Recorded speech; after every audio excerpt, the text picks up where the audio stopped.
I say. Hi guys and welcome to #SoccerKalitzStyle. As you know, the show that brings you all the latest in football, international and local news. Today we bring to you the show about the player ratings of the Arsenal versus Liverpool game, and also we do a recap on all the games that played this weekend. Manchester United versus Brighton Hove and Albion, Leicester versus Manchester City. We had Chelsea losing to West Brom, so there's a lot to talk about. First of all, I want to introduce my guest, Gunner since '96 to the show, and then Brandon for the fans. Hi guys, could you please introduce yourself to the guys? Yeah, hello. I've been on the show a couple of times. It's really good to be here. Thank you for having me first and foremost. And yeah, I'm looking forward to getting into all the Premier League results and talking about the game on Saturday. Sorry. Yeah, completely ruined my weekend, but I know Brandon will be chuffed sitting there, hoping for a top 4 finish. What's going on, guys? Brandon, yeah, YouTube channel for the fans. Check it out. About Man United, but also cover the biggest clubs in Europe. Speak on them as well. Good weekend for Man United. Not so good for Arsenal, but we'll get into it. Guys, I'm just gonna laugh. Listen, first of all, I just want to head straight into the player ratings before we end off with the other games. The Arsenal versus Liverpool game. Brandon, I'm not aware. Did you watch our game or did you go to sleep also? I watched bits of it. I never watched the whole game because once I saw, I think I watched the first half, and once I saw, okay, your game plan, I switched off. Yeah, really, man. Listen, Ghana since '96. Let's start off with in goal, Bert Leno. Yeah, he had a lot to do. What would your rating for him be? Bernd Leno made a few good saves, but I have issues with Bernd Leno. I have big issues with Bernd Leno. First, you get beaten in your near post against West Ham, and then you let the ball roll under your feet against Liverpool. That's unforgivable. You can't in the Premier League be beaten at your near post twice in the space of 2 games.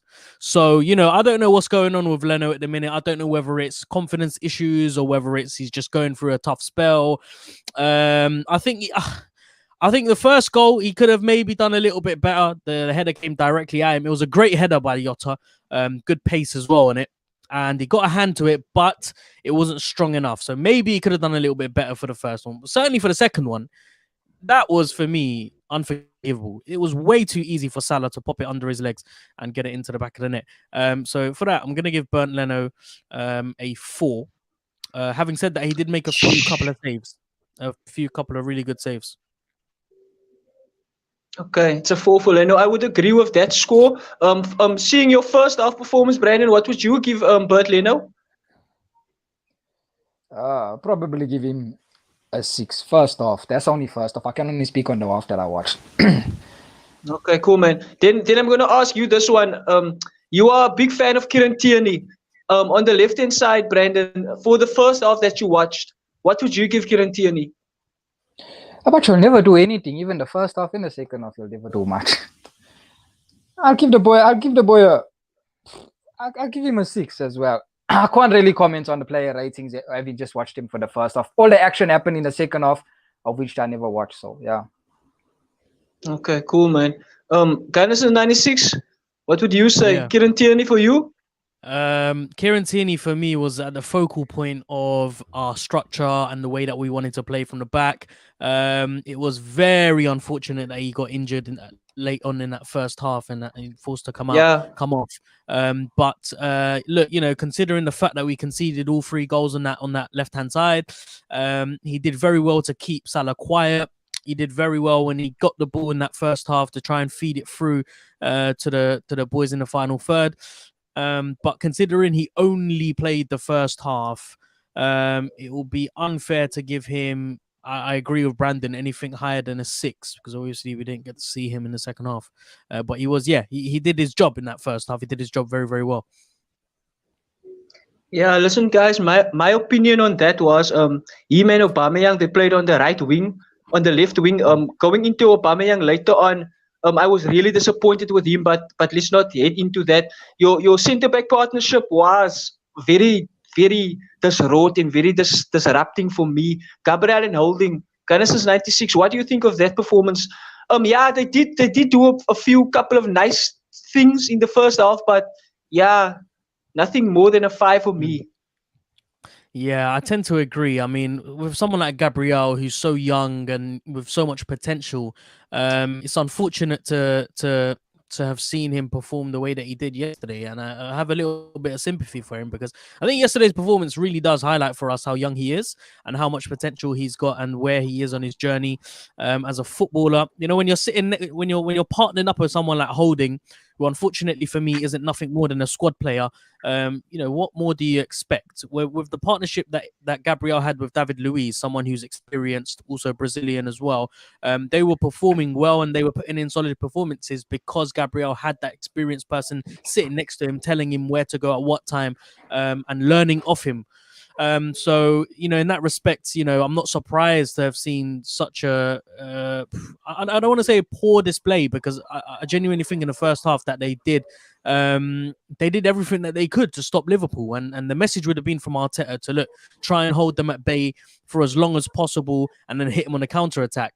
And I was impressed for the first 25-30-ish minutes. I was very impressed with how comfortable we were at the back and also how good we were at stopping them from getting into our box because we were reducing them to just having long shots, throughout that first half. So, you know, first half performance was good, but then it all sort of crumbled in the second half. And, you know, I feel for someone like Gabriel and for someone like Holding, who's rusty because he hasn't played football for so long. I'd have to give Gabriel probably, considering the fact that, you know, two of the goals that were scored out of the 3 were down to his individual mistakes. I'd have to give him a 4. Holding potentially a 5 because, you know, he did his job, but he looked a bit uncomfortable. Not the best performance, but overall, when you look at the first half performance and what he contributed, I think a 5 is a fair rating. Okay, cool, man. On the right hand side, we had Callum Chambers, which was a surprise introduction for me to the team. Brandon, did you watch him in the first half? Could you give any rating on him? I never see much from him from the first half, but like I said when I was previously here, Chambers and people like Holding, they cannot be starting for you guys if you're serious, even just about top 4. Not about winning the Premier League because that's a long shot. Even for Man United, it's quite a long shot. But those guys cannot be starting for you. Both of them, Chambers and Holding, they're not good enough to start for you. People will say maybe squad players, maybe they can be decent squad players, but not to start for you. You'll need a proper right back. I see that you're linked with Hakimi. Am I right? Yeah. 69. Yeah, there are strong links with Hakimi and some other players on that right-hand side because we're looking to hopefully replace Bellerin, who seems to be on his way out. But what's the story with Hakimi? Because I know Hakimi is there at Inter, and Inter, they signed him permanently and he's doing well. How are you going to get him? Well, you put in enough money and that's it really. But he's there for 1 season, mate. Yeah. No, I know it happens. Look, these things happen, you know. I mean, who knows? These speculations might be created by his agent, might be created by media outlets to create a buzz around him. Usually that's what happens with players, young players that are doing really, really well. Their rumors are introduced to increase their value, and effectively, you know, it might be a pressure for Inter to then offer him a new contract with something a little bit more lucrative than he's on. But ultimately, clubs in Europe will be watching him, and if they really, really want him, you know, money talks, and they'll pay the money, and then, you know, he'll be on his way. But in terms of Hakimi, I don't necessarily think he'll be the replacement for Bellerin. But it's good to hear that Arsenal are being linked to players with that sort of caliber. Yeah, I hope you can sign him. I don't see it happening, but as I said, he's winning the title there with Inter. Why would you want to win the title and come to Arsenal? That's just a fact. Yeah. You just have to look at it like that. Same with United. If we've been linked with a player like Haaland, why would Haaland choose United? We're not winning titles. Barcelona, Real Madrid, City, they all win titles. You just have to look at it from a factual point of view and put your emotion one side. Same with Hakimi. Top player. Top right back, top right wing back. He's so good. I hope you'll do get him. You do need him. as I'm saying, that Rob Holding and Chambers, centre back, right back, that's not it. That's not it. You can't be starting those guys if you're serious about even breaking in just to the top four. You spoke about the centre back. What's his name? Gabriel. I like that guy. I like him a lot. United were linked with him. I like him a lot. He's decent in his passing. As you said, he's young. He's still fairly inexperienced, especially to this league. So there will be mistakes in his positional play as well. There will be mistakes, but there is potential there. And that's a good sign. There is potential. I think he needs someone experienced next to him, someone strong and experienced, and a leader next to him. And you'll see the best of him. You'll definitely need another centre back. Are you in the market for one? I'm not sure. I don't think so. There haven't been any links, but we've got a couple on loan at the minute that are performing really, really well. So obviously William Saliba is at Nice at the minute. We paid a ridiculous amount for a teenager. So that shows that there's something there, and he's performed quite well at Nice. To be fair to him, it's just the way that he's been handled at Arsenal hasn't been great. And there is another player at Stuttgart. I forget his name because he's been on loan to so many different clubs in the last few seasons. But there's him as well. So there's two centre backs on loan who are performing really, really well. And if they come back and if they're able to, get into the first team, who knows? But I agree. I think we definitely need a David Luiz caliber type of player, and maybe David Luiz stripped down 5 years. Someone with his talent and his leadership abilities at the back is exactly what Arsenal need, and any United team need. United have Maguire, who's not, maybe not the best centre back in the world, but his leadership qualities there. He allows the defense to be structured and organized and disciplined.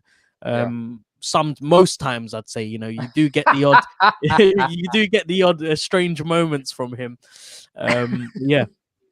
Okay, so Derek, I came a view on Chambers, Rob Holding and Gabriel. Okay, in the middle of the park we had Denis Ceballos and Thomas Partey. For me, Thomas Partey was the man of the match for the Arsenal team. He was the one trying to make some stuff move, driving us forward, and all that sorts of stuff. But Genesis 96, what would your point on Partey be? I totally agree with you, man. I think Partey for me was also the man of the match. An amazing midfielder, really, really intelligent player. And I'm a bit confused as to why a lot of fans have been giving him some stick, and criticizing him because of, they haven't seen quote unquote the best of him or whatever. The moment he's come into this squad, he's transformed that midfield. And against Liverpool, the times where we were trying to get the ball forward, progressing it from midfield into the final third, he was at the forefront of it. His first touches are the most incredible thing about this guy is his ability to get the ball away from his marker, to be able to just move so easily away from any trouble. And he did that really, really well yesterday. It's just unfortunate that he didn't have anyone sitting next to him, because I think had Granit Xhaka, and I think really yesterday's game just highlighted how badly we need still Granit Xhaka in the team, and someone in the future, and someone of that ilk, someone of that caliber, maybe an improvement on him. But we missed him dearly yesterday because Dani Ceballos was absolutely poor. He was absolutely nowhere to be found. Looked nervous all over the pitch, and I feel a bit sorry for Dani Ceballos because he's come from Real Madrid. He knows that he's probably not got a place there anymore. He's trying to make a name for himself at Arsenal to potentially sign a long-term contract. Arsenal would have been looking at that as well, judging from the performances that he put in the last few games last season. But I think the pressure is getting to him. The pressure is getting to Dani Ceballos because of the limited amount of chances that he's getting. And when he does get the chances, he puts too much of that pressure on him, and then he collapses. And I think, we've seen it before, and we're seeing it now with players like Aubameyang, who, when they're under too much pressure, they almost crumble. But when they're playing with no pressure, when they're playing with confidence, you see 9 times out of 10, you see the best out of them. So it's unfortunate what's happening with Dani Ceballos, but I think he will ultimately be one of the main reasons why we were unable to pose any sort of attacking threat going forward. Do you think they're going to renew Dani Ceballos' contract? Sign him permanently, sorry. I don't think so. I highly doubt it. I mean, right now the midfield situation at Arsenal is quite critical. You've only got Granit Xhaka and Partey starting, and then when you look on the bench, the depth in that area isn't enough. You've only got Ceballos and El Neni to fill in. Ceballos hasn't done a job good enough to prove that he's good enough for Arsenal. I think he will. Yeah. He will most likely go back to Madrid, and then someone like Betis will re-sign him. Yeah. I don't see a bright future for Dani Ceballos at a top European club, and that's not his fault. I just think it's been unfortunate that he has been maybe misused at Arsenal and not given the chances that he would have liked. Okay. Derek, you there? Hey guys, can you hear me? Yeah, can you hear me? Yeah, I can hear you. Okay, cool, man. Because I see I have two of me on the stream currently. I don't know where they two came from. But okay, listen, guys. Then we go to Odegaard. That was for me. That was his worst performance in the Arsenal shirt. Not just the fact that he made Liverpool look like Barcelona in the 2010-2011 era. Liverpool just looked like the team that were more hungry on the day. We couldn't even string 5 passes together. And at that, Odegaard was integral to that, because when the ball came into his feet, the only thing he did was give it back to Partey or sideways or that sort of game, which I don't like. I spoke to a lot of Arsenal fans, and now they don't even want to sign Odegaard anymore because he had spoken to Klopp after the game, and he was all smiles. Now they say, where's his loyalty at? What do you make of that? I don't know. I wouldn't really look into that too much. I think with someone like Odegaard right now, being 22 years of age, playing the football that he's playing, being on loan from Real Madrid to Arsenal, where does his allegiance need to be? It doesn't need to be anywhere. His allegiance needs to be to himself. As a player that is going through the games that he's going through right now, the performances that he's putting in, his stock rising exponentially. The price that he's on right now, I mean, I think his release clause is something ridiculous, like 250 million euros, something stupid. What? But yeah, but he's proven that he's good enough. If he's good enough to play in the Premier League, he's good enough, in my opinion, to play anywhere in the world. Real Madrid will be monitoring his situation. If Arsenal are going to want him in the summer, they're going to have to pay a pretty penny for him. They're going to have to, fork out the millions for him. And I think Odegaard deserves to be having these conversations with all the top clubs in Europe, because, like I said, he's proving at Arsenal that he's good enough to play here and he's good enough to play in the Premier League. So it'll be interesting what happens with him next season. I really hope that Arsenal, it's very unlikely, but I hope Arsenal do try and do everything to keep him. It seems as if he's enjoying his time in the UK, in London, at Arsenal as well. If we don't win the Europa League this season, and if we don't finish the season on a high, what reasons are we giving someone like Odegaard to say, you know what, this is the place for you.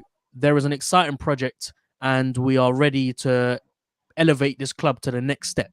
And if we don't give that impression, if we don't give that message, there's no reason for him to stay.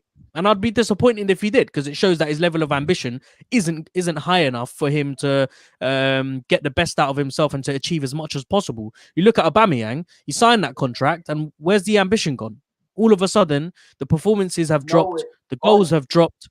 And it seems to me that Arsenal is becoming a holiday destination for players in their last 5-6 years, where they signed their last big contract.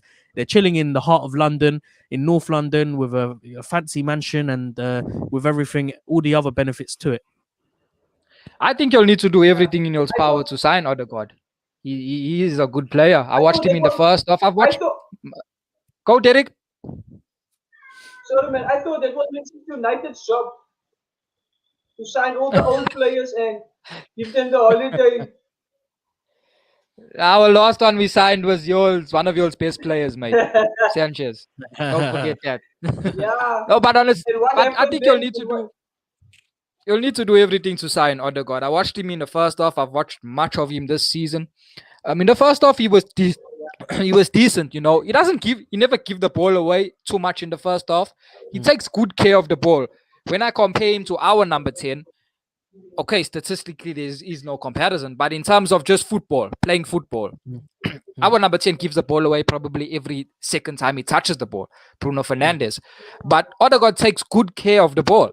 And he is a good player. You can see there is a very, very good player in there. And he has performed well this season for Arsenal. So I just think you'll need to go out and pay that money. Madrid will probably want maybe a 40 for him. I think 40 can do the deal. 40, 45. Madrid need money. Also understand that Madrid need money. They want Mbappe. So any money they can get, they will take it. I don't think he can go and walk into that Madrid team right now. Zidane doesn't fancy him, and as long as Zidane's there, if Zidane's the type of manager, if he doesn't fancy you, he won't play you. It's just as simple as that. And he didn't fancy Odegaard, so it's tough at Madrid. You know, at Arsenal he walks into the 11. At Madrid, you're not gonna just walk in. You have to prove yourself, and it takes time. So I think that you'll need to go with a 40 mil. They will accept the 40, as I'm saying. They're off the Mbappe. They will accept that 40 and get that deal done. Because if you play him and what's the other, Smith Rowe, if you play those two guys together in the midfield, I'd love to see Arteta be brave, and that's one of my criticisms of him. He's too pragmatic. He's too scared. He's too scared to play football. Go out there, show that you come from the school of Pep Guardiola. Play Smith Rowe, play Odegaard together, and play Thomas Partey as a holding midfielder. Let's see. Because if you play those two guys as double number 8s or double number 10s, I guarantee you they will create chances. For Lacazette, who is not even one of the greatest finishers out there, but he will score because of those guys are so good. So I think you'll need to do everything in your power to keep Odegaard. Derek? Yeah, you know what? Sorry, what's that?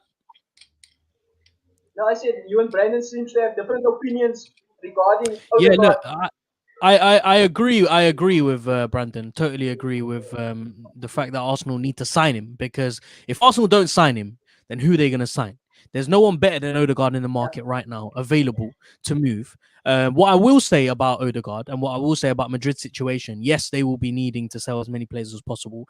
Yes, they're trying to raise as many funds as possible. But also, Madrid are going through a transformation phase. They're going through a rebranding phase where they need to sign young, hungry, talented players, because the bulk of their midfield is aging. You got players like Karim Benzema, you got players like Ramos. It hasn't worked out for Hazard. Modric is getting on a bit. Cruz is getting on a bit. Isco's getting on a bit. Asensio, the list goes on. So they will be looking at someone like Odegaard and saying, you know what, this kid could potentially, we could fit him in and around the squad. But I agree with Zidane. If Zidane doesn't fancy someone, then he's not gonna stick it out for them. The question also remains whether Zidane will be at Real Madrid next season. They're not having the best season in La Liga right now. They're playing Liverpool in the Champions League. If they get knocked out of the Champions League, if Liverpool manage to knock them out in the quarterfinals, do Madrid stick with someone like Zidane? Who knows? This is why we love football so much. It changes so quickly and drastically. But with Odegaard, I agree. We need to do everything in our power to sign him. I just don't know whether the board is ambitious enough to sign someone like Odegaard. I think 40. If we can manage to sign Odegaard for 40 mil, I think we would have done a very good bit of business there. Because for someone of his age, 22 years old, and for the talent that he's the quality that he has, and the games that performances that he's producing. If he consistently does that, and if Arsenal go on to win the Europa League finals, I think 40 mil will be a bargain for someone like that. Yeah, most definitely. Brandon, I'm going to start with you. The first half, Aubameyang was on the left-hand side. What did he produce for you in terms of a rating? I think Aubameyang was poor. And I think he has been poor for quite some time. As Ghana since 96 said. Since he signed that new contract, he's just gone down. It's same with players like Alexis Sanchez. Once they sign those big contracts, Ozil as well, once they sign these big contracts, it's like they go into retirement and they're playing for money. They're not just playing for the badge anymore. And I thought Aubameyang, I never see too much of him. I wasn't impressed at all of him. I wasn't impressed, in fact, on all your forward players. But Liverpool are just so dominant. So it's very difficult to judge your attacking players when the game plan from the manager was to sit back. It's very, very difficult. The game plan was clear. Let's sit back. Let's hit them on the counter. Let's see what we can get from the game. So Liverpool were doing all the attacking. So it's difficult to really speak on them. But Aubameyang, for me, he wasn't good enough. He wasn't good enough. I want to give him a 5. I'll give him a 6 or a 5 for that first I half. would give him a 0. No, definitely, I would give him a 0, man. Listen, except for the new hairstyle that I think doesn't suit him. His performances since signing that contract, if I look into retrospective, his last 15 games, he scored like 2 goals and assisted none. Sure. And that makes for worrying signs. It's really worrying signs.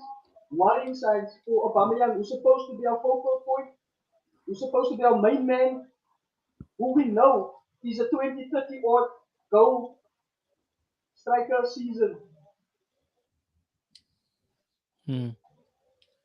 But he's nowhere near that height. Gabriel Martinelli, man. What do you think Dallas is 96? What do I think about Aubameyang? Sorry, Derek, are you asking me what I think about Aubameyang? Yeah, I know what you think about. I know you think he's poor. Sorry, you're gonna have to repeat that again. You're cutting out. There, guys? Are you Yeah.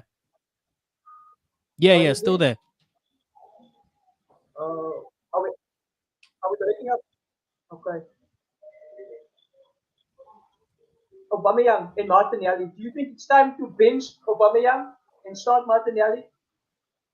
Oh.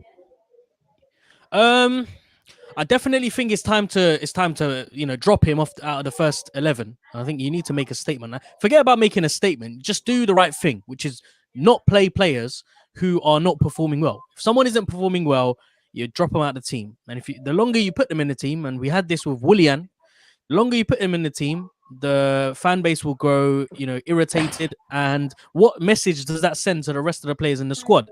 Aubameyang hasn't been good enough for a while. He went off to Gabon. He scored a goal. We thought that was going to re-energize, rejuvenate his goal-scoring abilities. But let's get one thing straight about Aubameyang. He is a finisher. So someone like Aubameyang, the expectations that are put on him, I think, are a little bit unfair. I think we're expecting a little bit too much. Throughout the course of his career, he has specialized in finishing in the box. That's where he's at his most prolific, in that box.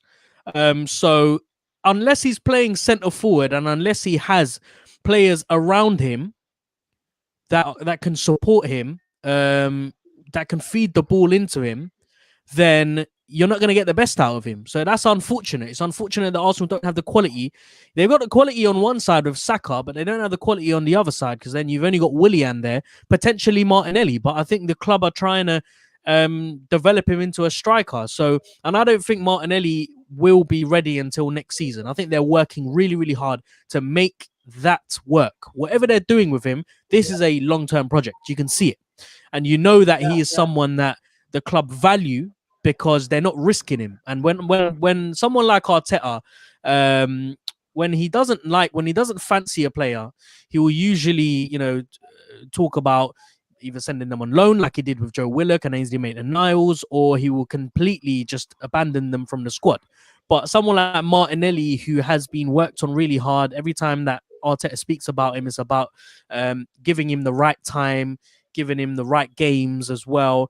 I think the club do value him, and I think it's a matter of time where we will see the best of him, but we won't see that now because I don't think he's quite ready. But I think, like I said, I think they're getting him ready to develop him into a striker.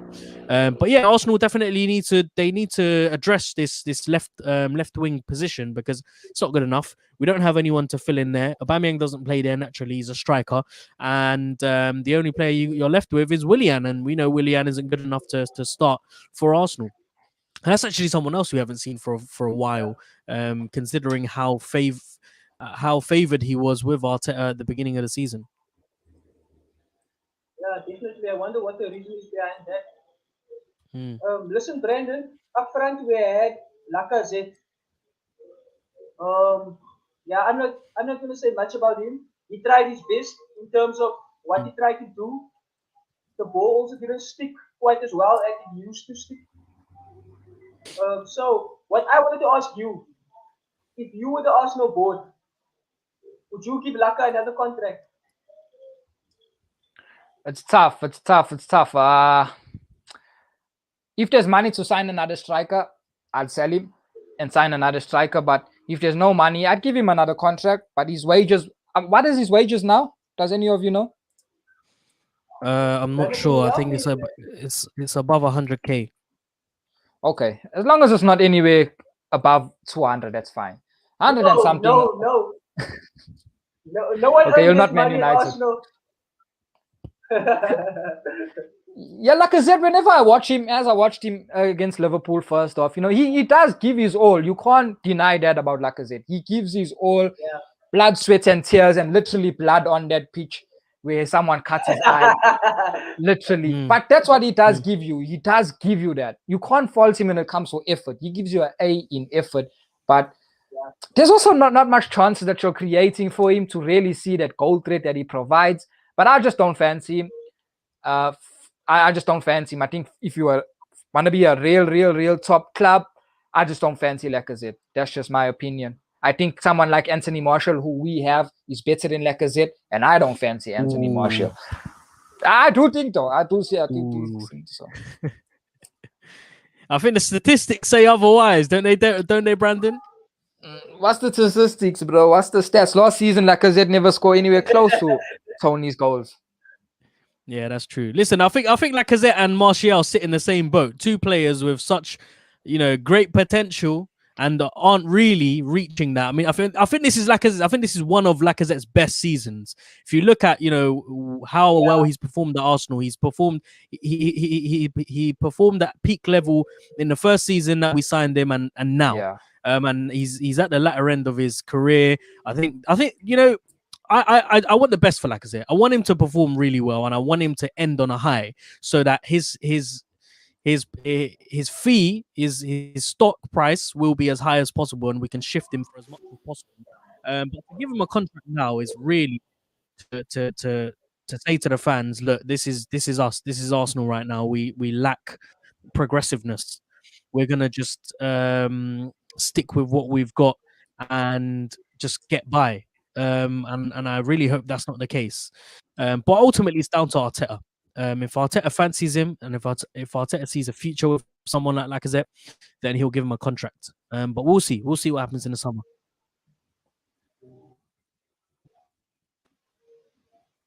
Derek, you there? Derek. Listen, on Lacazette. Yeah, I'm here. Can you guys hear me? Yeah. Yes, I'm still here. Yeah. On Lacazette, what would you give him as a score? And then also Pepe. So for Lacazette, I'll probably give Lacazette a 6. I think Lacazette tried. It's difficult because the way that Arsenal were playing, we were sitting way too deep in our half, and we were ultra defensive. And obviously the plan was clearly to hit him on the counter attack. But where Liverpool were playing with such a high line, and they were a high line to the extent that we were being suffocated, Klopp got the better of Arteta's tactics. Klopp outsmarted Arteta because Klopp knew what we were going to do. He knew that we were going to play this brand of football, and the best way to counter that is to be at our heels for as long as possible and as quickly as possible. They're the first ones to those second balls. They were more hungrier. They showed more desire to get to that first and second ball. So, bearing that in mind, it was always going to be an impossible task to get that, to get the ball into the final third and to get it feeded into the likes of Lacazette, Pepe, and Aubameyang. I feel sorry for Lacazette. You could see that he tried. Ultimately, nothing came about it. So for that reason, I'll probably give Lacazette a 5 because he was not in the game. Same with Pepe as well. Pepe, I don't seem to understand this obsession of playing Pepe on the right-hand side. We all know that To get the best out of Pepe, you need to play him on the left. They did that for a couple of times this season. It worked, and then he got switched back onto the right-hand side. And I'm not sure why that is the case. With someone like Pepe, you need him to be direct. You need him to run at players rather than stuttering, stopping, doing a few step overs. That doesn't work on that right-hand side, because all it does is it slows down the pace, slows down the momentum, and then it allows your opposition to regroup and reorganize themselves by the time you're ready to pull the trigger. So it's disappointing to see that he's persistently being played on that right-hand side. Having said that, he did cause a few problems on that right-hand side, and I think he was probably our brightest attacking outlet out of the four. Out of three, sorry, Aubameyang, Lacazette, and Pepe, out of those three. So I'll probably give him 6.5. No, a 6. I can't give him a 6.5. We lost 3-0. I'll give him a 6. But isn't that the position that he wants to play? Because at Lille, he was playing that position and also playing the number 9 position. Yeah, it's true, but in somewhere like League 1, you can get away with playing on the right hand side and with such a sort of slow, sluggish approach to the game. Somewhere like the Premier League, you need to be more direct. It needs to be very quick, and so I see Pepe has definitely got the talent and the ability to play on the left hand side, and he definitely has the skill set to be direct. It's just about developing his game, and I genuinely felt like this season was going to be the season where we'd see the best out of him. I feel like we have to some extent, but I think there's so much more that he can give. And I think if you want to see more goals out of Pepe, and if you want to see more danger and threat, play him on that right hand side. Play him on the right hand side, and play him alongside people like Odegaard and Emil Smith-Rowe, who have the potential ability to help players like your Pepes and Aubameyangs to get into the box and feed them. Do you know what I mean? Yeah. And when I agree with you when you're saying that sluggish way of approaching a game, especially with him, when he gets the ball, you'll never see him running at full speed. You never see him directly going for the fullback and wanting to turn him inside out. You don't. You see him going, walking, jogging with the ball, and then passing it off, making a square pass. Yeah. I think he needs to be more dynamic. I don't know if he has it inside of him. I don't know. But for me, I think Arsenal bought him off YouTube. I don't think Arsenal done due diligence on him. I'm serious, because you don't pay 70 million for a player like that. When I watched him on YouTube, the man looked fantastic. He looked like Ronaldinho-esque, and I'm not lying. Every United fan, the big United channels, we were watching him off YouTube, and we all said, what a player, what a player. But the minute you watch him in a 90-minute game, you see, no, this is a totally different player. This guy got such a slow way of wanting to play football. Everything must be 2 feet, nothing in behind, not stretching the defense. He's not direct. I mean, he's not a 70 mil player. So Arsenal did not do due diligence at all. And they're suffering because of that, because when you buy a player for 70 million, there's certain expectations that he has to meet. He has to be assisting, he has to be scoring. That's just what he has to do. It's 70 million. He's not doing that. He's probably a 40 million player, 45 million player, and Arsenal are suffering because of that. So as Gunnar says, maybe put him out on the left. You can get more from him where he can cross the ball. He's got a bit more options. Whereas on the right, he just wants to cut in and shoot. If that option is not there, he's making a square pass. That's all. He's not dribbling past the fullback. Like someone like, prime example, maybe I know he plays on the other wing, but someone like Rashford or Anthony Martial, when they play on the other wing, they chasing that fullback. They going for that fullback. They want to go past that fullback. That's not the case with Pepe. So I agree. Maybe play him on the left, and let's see. He can cross the ball and give you a better dynamic. Okay. Thank you very much, Brandon. Thank you very much, Genesis 96. On the player ratings of the Arsenal game, I hope you feel better now, Genesis 96. Getting it off your chest. Speaking about all the faults and all the stuff that happened that wasn't that nice. Me too. This is the first time I'm speaking about it. I spoke to Roderick. I spoke to that Guna guy and asked them, guys, you want to do a show? They said they're not ready yet. They're still processing it all, and they are not on social media these couple of past days because they don't want to see what happened. Derek, let's not forget about Arteta. Let's talk about Arteta. Give him a rating. Let's talk about him. Oh, yeah. You go, you go, you go. Now I want to hear what you'll say. It's yours, manager. Arteta for me is a 3. The way he started off the game, his team selection wasn't right. I don't know why he started Caballos. He should have put Mohamed El Nani there. I know David Luiz is injured. I wouldn't have started Holding there. I wouldn't have started Chambers there.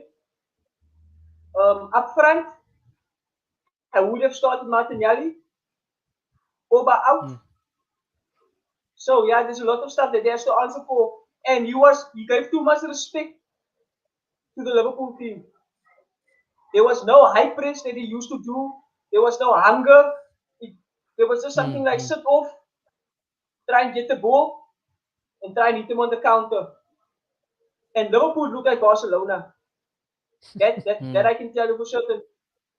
Liverpool looked like the team that they were last season. Not the team that they started with this season. And it just pains me that every team comes to the Emirates and again kickstarts their form. And I hate that. So for me it's a 3, Arteta out.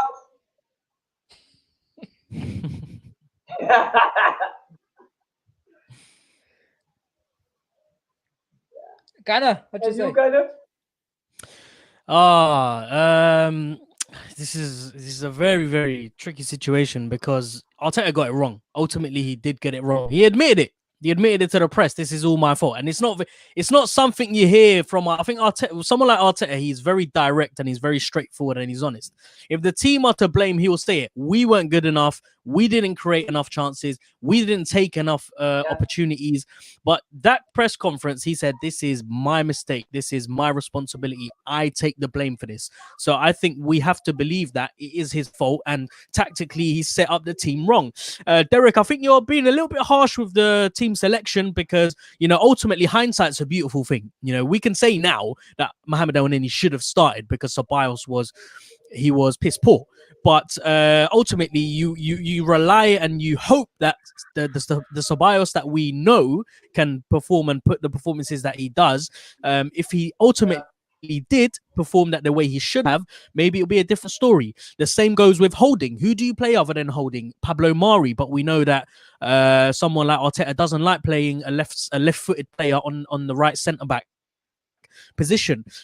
Ultimately, Chambers, if Cedric had played for Chambers, then who gets substituted for Tierney? Because if Tierney comes off, then naturally you're having Cedric play there.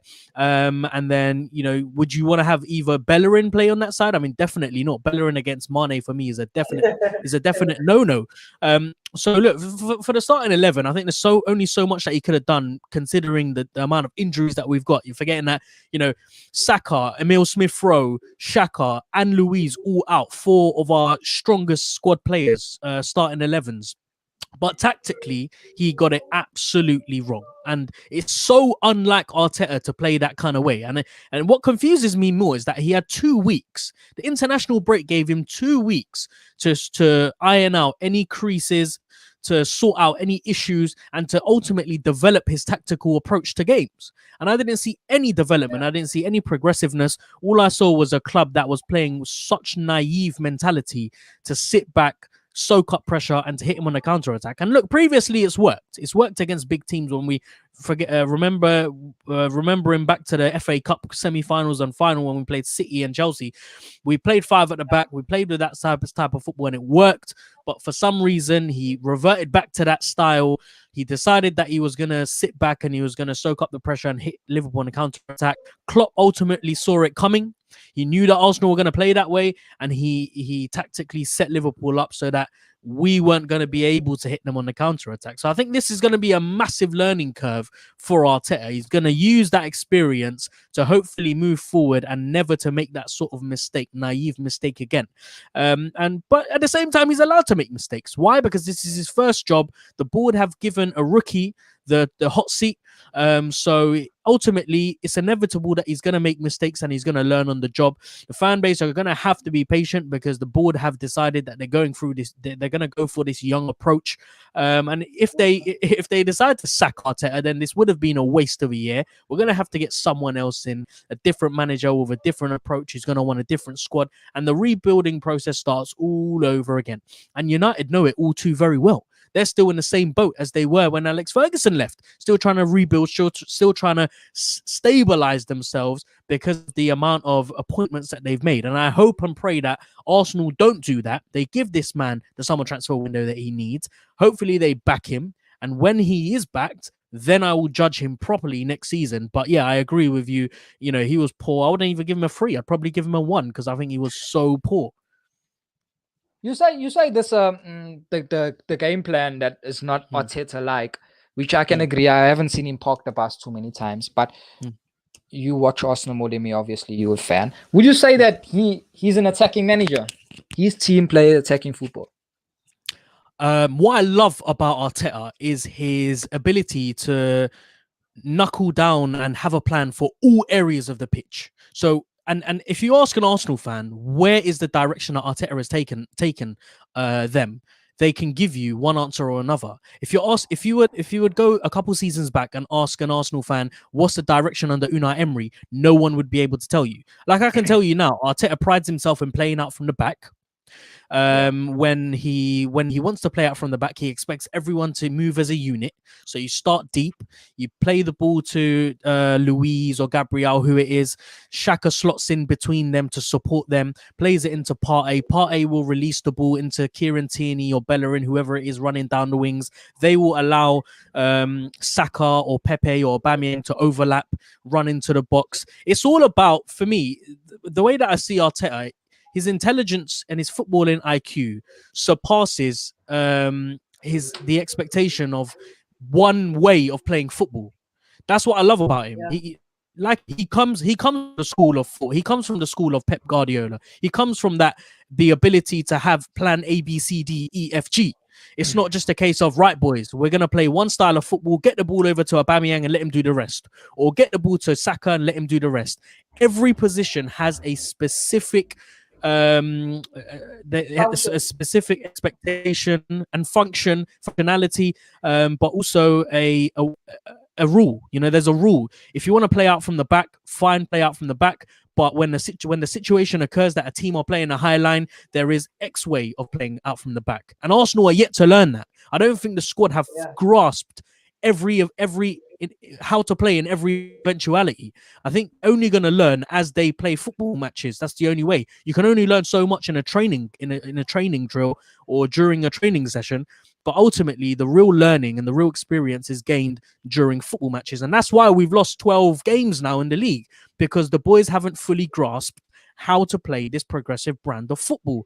But I think that give them a season, give them to end of the season, get the right players in, and let's see really what Arteta is made of. Is it just a case that we're seeing pretty flowers and a beautiful garden behind it sits a forest, a dark forest with is this like a mirage, you know?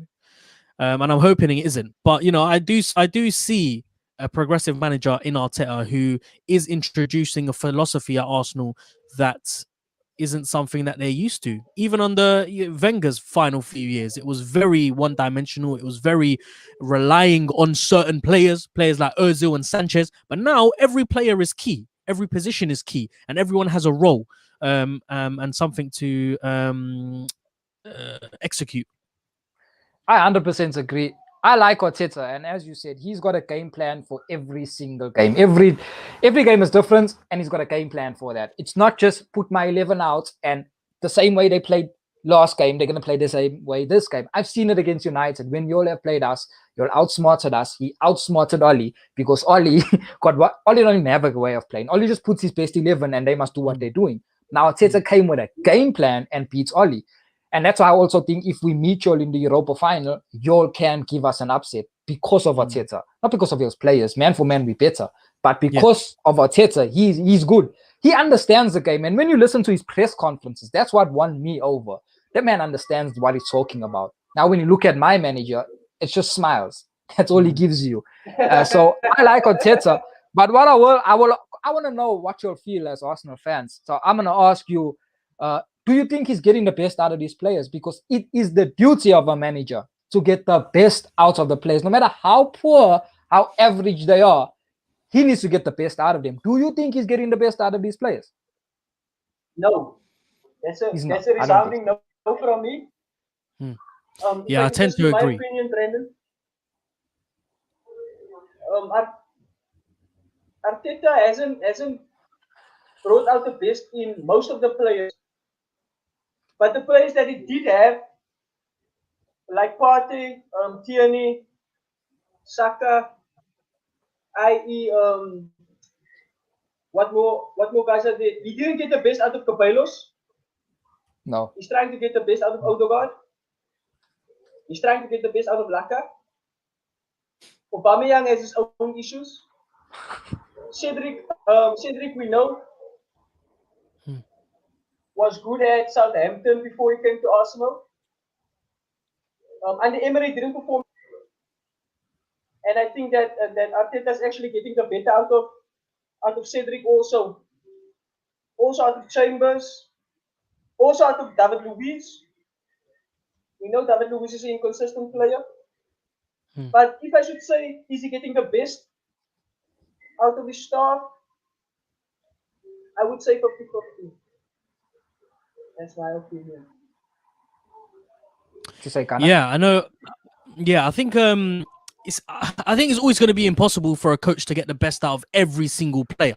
If you get the best out of every single player, you're looking at a league title winning side. You know, you're looking at someone like City and Liverpool last season. But what I will say about Arteta is that he is having to deal with what he's got right now at his disposal, and he hasn't got what he needs. But what he has got, he's worked with relatively well. Derek mentioned players like Emil Smith-Rowe, Bukayo Saka, Odegaard to some extent as well. A massive one for me would be Lacazette, Tierney, Cedric. You know, look what's happened to Cedric. All of a sudden, he's our number one right back. Players like David Luiz as well. Players like Granit Xhaka. I mean, I would never have praised Granit Xhaka up until this season. I thought Granit Xhaka was one of the biggest problems for Arsenal, but it seems as if he's one of our most crucial players. So what I will say about Mikel Arteta is that he is developing a lot of these players, and he is giving them a fresh insight into how to better play in their position. But when you've got players like Aubameyang, when you're relying on players like Willian, when you've got players like Pepe as well, he hasn't got the best out of them. I don't know whether that's because he isn't doing enough, or whether he's not working enough with them. I don't know whether players like Aubameyang and Willian are motivated enough themselves to want to play football. This is Willian's potentially his last contract. You know, he wanted to stay at Chelsea. Chelsea wouldn't keep him because they wouldn't give him the contract that he wanted. Arsenal give him the contract. He's thinking to himself, stay in London, you know, stick it out for a couple more seasons, and then I hang up my boots, make a few more millions. And the same goes with Aubameyang. So although he's not motivating every single player, I have seen massive improvements in certain players that I haven't seen before. And I commend Arteta for that. Now, is it the case that he is favoriting certain players over others? For example, you look at Granit Xhaka over someone like Ceballos. Maybe, you know, the red card situation where he made certain comments about Pepe's red card and then he differentiated it over Xhaka's red card. That for me is worrying. That for me shows that maybe there is certain favoritism going on. But as a coach, he's going to learn how to manage players at his own time. He's still developing as well. He's not the finished article, and he's got a lot of improvements to do, namely his in-game management. His in-game management needs to be improved, and the way that he maybe controls, or the way that he changes his squad every now and again, that's going to be something that is going to be quite crucial as well. But Arsenal don't have the biggest squad as well, so it will be interesting to see what happens when they have a bigger squad of players, how he manages that, and how he manages the game time given to certain players over the others. Just from an outsider point of view, 100% Ghana. Just from an outside point of view, I'd say, as you also said earlier, you will only judge Arteta when he gets his players, when he gets some backing, when he gets some spending power, then you want to judge him, 100%. So I think from an outside point of view, because your season is so poor this season, next season, half the season, I think you'll need to see an improvement. If you don't see that improvement, I think there has to be a decision that gets made. Because looking at your now, you're 10th. That's embarrassing, guy. That's very embarrassing. To be sitting 10th and have Aston Villa above you, Everton above you, West Ham above you, Leeds tie on points with you. You got a better squad than a lot of those teams. I would take Arsenal's squad above Aston Villa's squad. I would take Arsenal's squad above Aston Villa. Maybe Everton you can talk. West Ham, I take Arsenal squad over West Ham. So I think next season, mid-season, if there's still no improvement, there has to be a decision that gets made because 10th is just not good enough. It's an embarrassment. And I've said it before that if this was another manager, if he did not play at Arsenal, I don't think he would have lost it because it's embarrassing. Just like at United. If Oli never played for United and once a legend, never scored at 99 goals, he would have been gone long ago. So I think from an outside point of view, next season is the crucial season for Arteta. Mid-season has to be an improvement, or otherwise there's decisions that gets made. And there is managers out there. There's Nagelsmann. He will come to Arsenal. He will. Arsenal's bigger than Leipzig. So that's just my outside view. Oh, Brandon, you make a good point. Yeah, sorry, I was just going to quickly say, I've totally agree with you, but I want to make the point also that winning the FA Cup was probably the biggest saving grace for Arteta. If he hadn't won that FA Cup, I think he would have been gone by now. So he's got some money in the bank. The fact that he's won the FA Cup shows the board that, hold on a minute, this guy has something in him. There's a potential here that we can, if we're a little bit patient, maybe he can morph into and develop into the manager that we want him to. But ultimately, time will tell. Next season will be so crucial for Arsenal and Arteta, because if it doesn't work out, then we're back to square one. And like you said, there are managers out there, managers like Nagelsmann, but also other managers that people might not think of. Managers like Eddie Howe. Eddie Howe's available. He did an incredible job at Bournemouth. They're talking about him taking over potentially at Celtic. But the options, the options are available. Brendan Rodgers. That's Brendan a Rodgers, world-class manager. He's absolutely, one of the best in the league, top 3. He was heavily linked before Arteta took over. When Emery left, he was one of the managers that was heavily linked. A lot of people thought that it would have been Rodgers that was going to take over Arteta. But again, that's a different discussion. We're not really sure what happened there, whether it's to do with money, whether it's to do with the board going for the cheaper option. Who knows? But if it doesn't work out, we can at least say that there are managers out there who can do a good job, as long as it's not Jose Mourinho. I'm happy. I'm happy to take anyone else. And you see, Rodgers is a prime example of a manager getting the very best out of his squad. He's the best out of that, because Leicester should not be third. Nowhere near third. Leicester should have never knocked United out of the FA Cup. Never. And he's done all this. This guy overachieves. Even last season, if it weren't for the pandemic and Project Restart, they will finish in top 4. Guaranteed. They had momentum.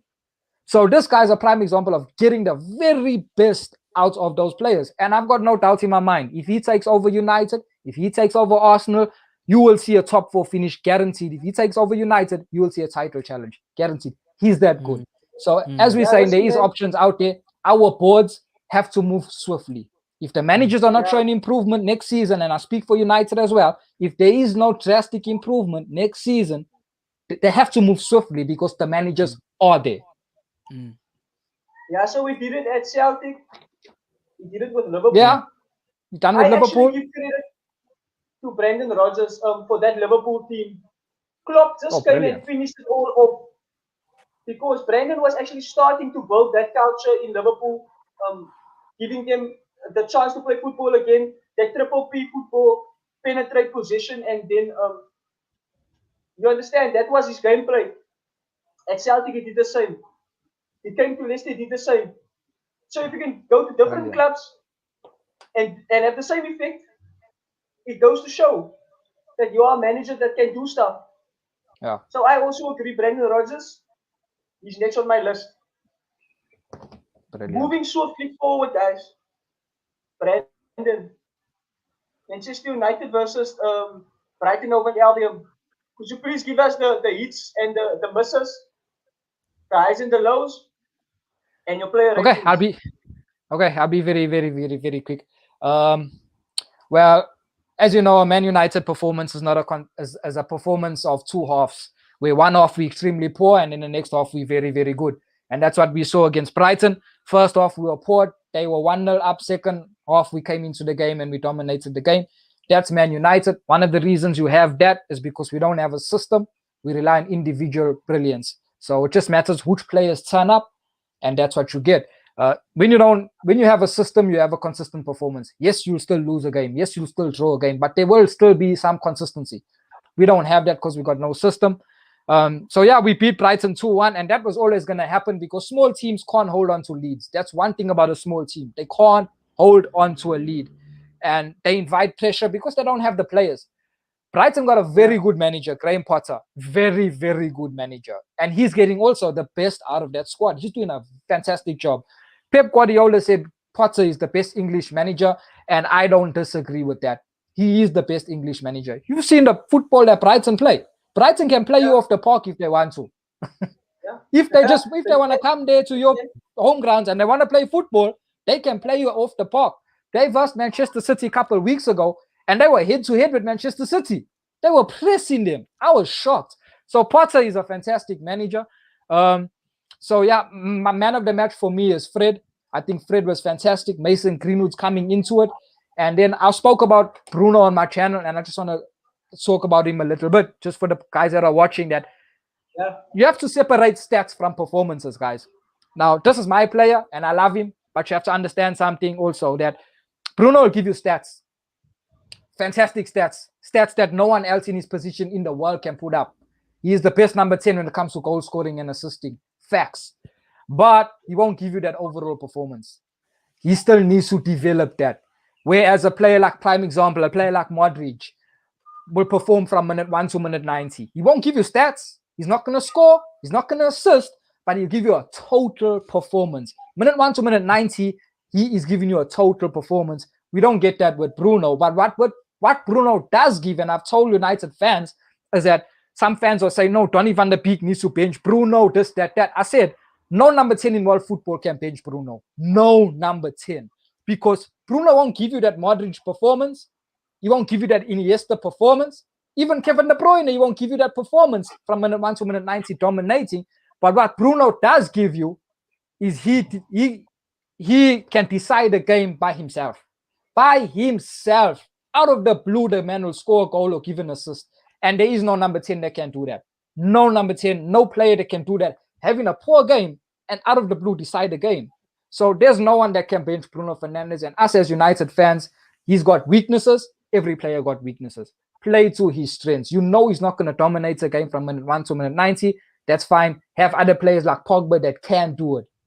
So that's just what I'll say. Man of the match, Fred. And Bruno cannot be benched because he decides a game. What would you give Oli on the game? I give Oli a 4. No, I give him a 5. The team won, I give him a 5. Once a good performance from Oli. First off, we were poor. We started the game off poor. But second off, apparently you're shouting at him in the dressing room. So I give him a 5 because we won. You think Oli can shout at the players? He doesn't look like the type of manager that can play hardball. That's how I was giggling when I said that. The papers say that. I don't know. I'm not in the dressing room, but judging from his face, I think he'll try to shout, but I don't think it'll come out as shouting. He's just a nice guy. He's just an overall nice guy.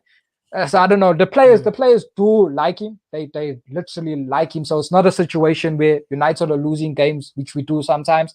And then they say, no, the players have ruined their tools. Under Jose Mourinho, you get that. It's not the case with Oli. The players love this man because he's a nice guy. He's just genuinely a nice guy. So, yeah, that's the story with Oli. I don't think he has the ability to shout at people and get angry. But they will listen to him because they like him. Gunners 96, would you like to add something on the Manchester United game? I'll be honest with you guys. I didn't actually watch the game, but I know there was some controversy about the Brighton goal. Yeah, the Maguire situation. I think United would have been quite happy with sneaking in the result that they did. I think Brighton are such a, they're such a tricky side to play because you don't really know when they're going to turn up, and they do have the squad. They do have a good squad of players to turn up whenever they want. But the way that United are going as well, very unreliable with performances that they're putting in. The next eight games, I'm just going to have a look at the Premier League table. It's going to be a very, very interesting race to finish in that top four. I think it's between, well, United are basically there, just swaying away from United. You got the likes of Tottenham, Liverpool, West Ham, and Everton all chasing for that top four. United are pretty much home and dry. They're there. It's just about finishing strong and maybe trying to nick that Europa League title. I don't know whether they have it in them to. I mean, they're definitely favourites to get into the finals. Whether they have enough pedigree to win it, who knows? We'll see. You're gonna need your players like Fernandes to turn up, and as you said, as you made the point, you might not get an overall performance from him, but it's the same with how Salah and Mane have been performing this season. You're not gonna get overall performances from them week in, week out, but at any moment, at any time, they can turn up. You just don't know when it can happen. Bruno Fernandes is that type of player. He is a 10 out of 10 superstar elite in his position that he's playing. He's young as well, and he's got time to develop. I just think he needs the right players around him. It'll be interesting to see what happens at United next season with talks of Haaland and with Pogba potentially leaving as well. Who knows? It's going to be a very important summer for both teams, because I think there are areas in both squads that desperately need filling. But out of the two squads, United, I think, are more stable and are looking like the more likely side to get back to where they were quicker than Arsenal. But this is a unique season, a COVID season with no fans, no preseason, and the rest of it. So it'll be interesting to see how both teams react when things get back to normal. And just a quick one on, you were speaking about the Maguire situation. For the people that watch this video, I just want to tell them about that was a stone cold penalty. I'm a United fan, but I'm going to give you facts. I don't give you emotion. I don't give you any biasm. That was a stone cold penalty. Yeah. He pulled Danny Welbeck back. Danny Welbeck's leg touched his leg. I've seen United get softer penalties. But what you have to understand, guys, and I don't want to say it in black and white, but read between the lines, is that decisions go the big club's way. That's just how it is. All decisions, if there's a decision that's in the gray area, best be sure it's going to go to the big club. Best be sure. I watched it this weekend. I was watching Serie A. Juventus, who they played? I forgot who they played. But they played a small team, Juventus. Sampdoria. Sampdoria. Yeah. No. They played that team with Belotti, where Belotti plays. Torino. What's that team? Torino. They played Torino. They played Torino. Torino should have had a penalty. That was a penalty, stone cold penalty. And VAR said no penalty. Why? Because it's Juventus. The decisions majority of the time, that's the truth. Decisions majority of the time, if it's in the gray area, it will go to the big team. Unless it's okay, you can see this player slid him and took him off his feet. You can't deny that. But if it's in the gray area, it will always go to the big team. It happens with Barca, it happens with Madrid, it happens with United. So that's the situation with Brighton. It was a penalty. But they never even tell the referee, go to the monitor. Why? Because it's United. Now, I'm just telling the fans, read between the lines. I'm not going to say anything else. I'm just going to say, read between the lines. There's things going on behind football that us as fans, we don't see. But best be assured that there is a certain favoritism that goes towards big teams. That's all I'm going to say. Okay, cool, man. Going forward, kind of since 96, the Chelsea versus West Brom game. Would you like to give us something on that game? Yeah, I watched that game. A cracking game of football. Chelsea looked like they were in the driving seat until Thiago Silva got that red card, and it all went downhill. Hats off to West Brom. You know, they put in one hell of a performance. You didn't expect it from them.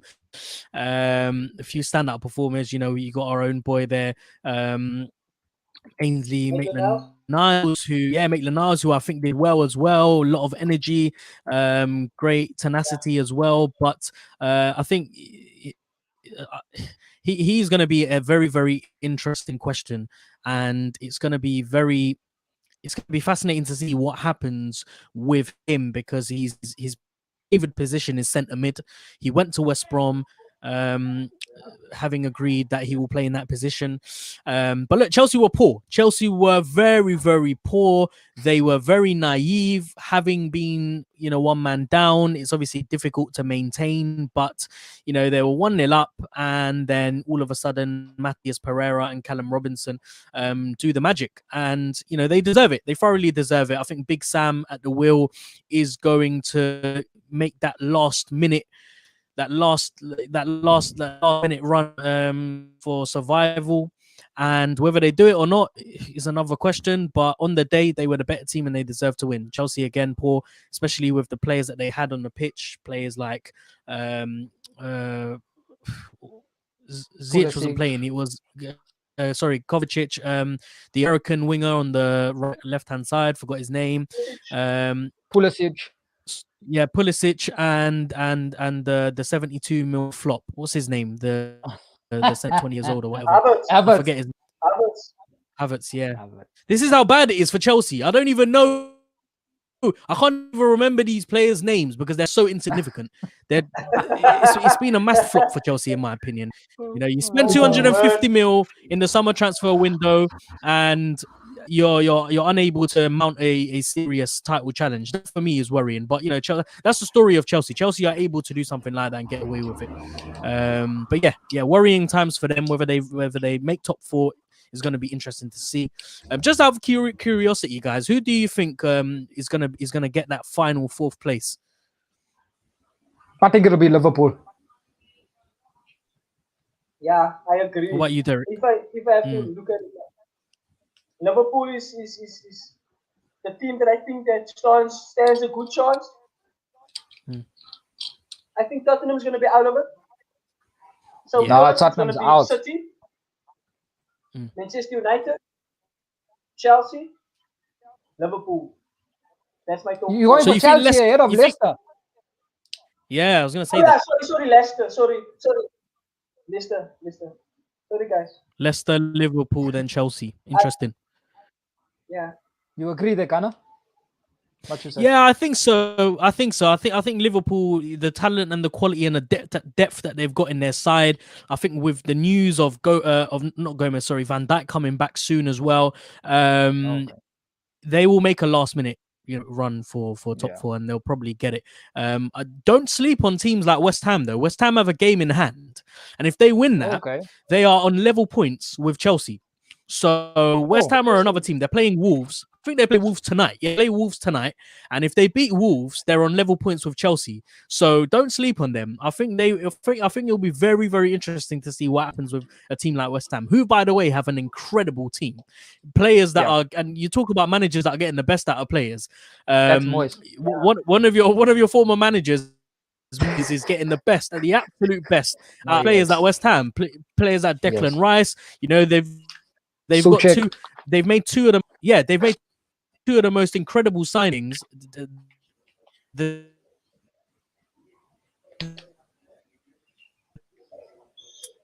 breaking up, man. Yeah, I think he's gone there. I think he got overexcited there. 96, are you with us? No, I think he's struggling there. Let me. I think he's struggling. Listen, man, the last game, Manchester versus he's back. I think he's trying to come back. Yeah, I'm back, guys. Sorry about that. Manchester versus City. There's he. Go again, 96. Sorry, yeah, I just wanted say even players, even someone like Lingard who's come in and has actually transformed their midfield. It's very impressive. Yeah. Okay, you broke No, off a bit there. But okay, let's get into the last game. City versus Leicester. yeah. Brandon, your thoughts? I watched that game. I like watching City. I like watching City. They play the best brand of football. They've got a manager that's fearless, utterly fearless. A manager that does not want to defend. If you ask him, I'm sure in a closed room, he'll tell you, I hate defending. I hate it. He just wants to attack. And I love that. I hate seeing managers defend. I hate seeing that Jose. And that's one of the reasons why Atletico Madrid are not going to win their league. They were in a prime position to win it. They drop in points because that's negative football. We're in an era right now where attacking football is winning the trophies. You can't deny that. We're not in those years where Jose Mourinho were winning trophies, playing that negative brand. So I love watching City play, and I watched their game. Utterly dominated Leicester. I'm talking about from 1 to 90, guys. Total domination of Leicester, and that's not easy to do. That's not easy to do. Leicester finished us in the FA Cup, and they dominated us in the FA Cup. City came by Leicester's home grounds. Was it by Leicester's home grounds? Yes, it was. And they finished them. Finished them. That was a fantastic performance from Manchester City. And they done this. Well, obviously, we know City got the best squad in the league, but they done this with some of their best players not even playing. Bernardo Silva, Gundogan, not playing. João Cancelo, not playing. And they done this. Fantastic performance. And Kun Aguero, I just want to talk about him. I think they made the right decision as a football club to let him go because he's old now. He's old, and you can see it in his performances. He's not performing at the same level. And when you're at a club like City, you need to maintain that high level. The minute you drop off, they can't have you anymore. It's not that you're a bad player, but you're just not at the level that they require you because they're winning titles every year. So Kun it's not that he's a bad player. I believe Kun Aguero can go somewhere else and do fantastically well. Fantastically well. Go to Italy, he'll be a top scorer in Italy. Go to Spain, one of the top scorers in Spain.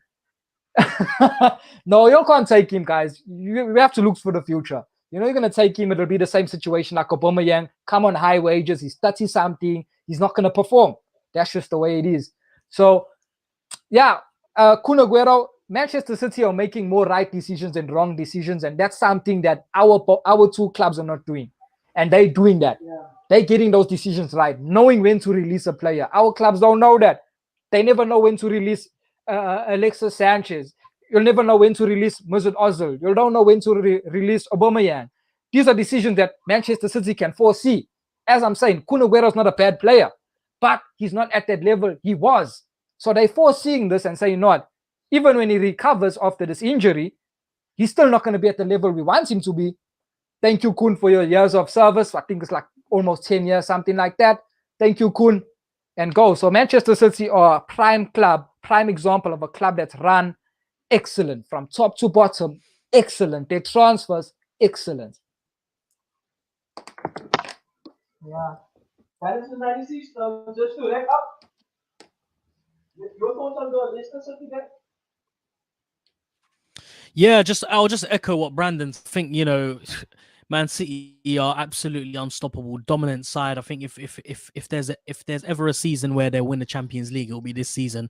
They've the depth and the strength in their bench and in their B team is just ridiculous.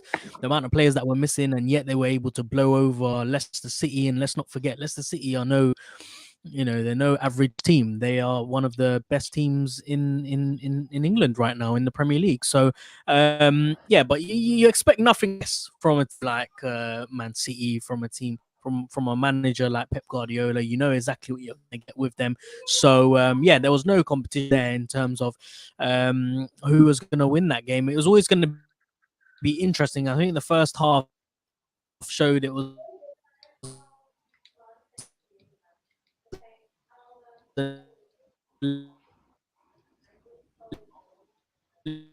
He's out again, Derek. I see there's something. I'm back. I'm back. Can you hear me? I think I'm gonna just stop my cam because I think my internet connection is dying. But yeah, I was just finishing off by saying as the game was opening up, you know, there was only one winner with the quality that they've got going forward. Compared to Leicester, who, by the way, you know, with someone like Jamie Vardy, I think it's now time for Leicester to look elsewhere and try and replicate what they had with Vardy up front.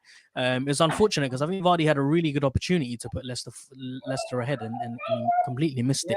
A really good opportunity for them. But yeah, so in terms of City, you know, you expect nothing more than for them to win the league title, to then maybe go into the Champions League final, and then next season, who knows what they're going to do next season? Who knows how much more improvements they can make? But you know, the squad is just ridiculous right now. The amount of depth and quality they've got in there. But I'm sure they'll have 2 or 3 more incredible signs. And the difference between Man City and Chelsea, by the way, you've got 2 owners there that love spending money. But the difference between 2 of these football sides is that one is being run absolutely brilliantly, while the other doesn't have a clue how to run itself.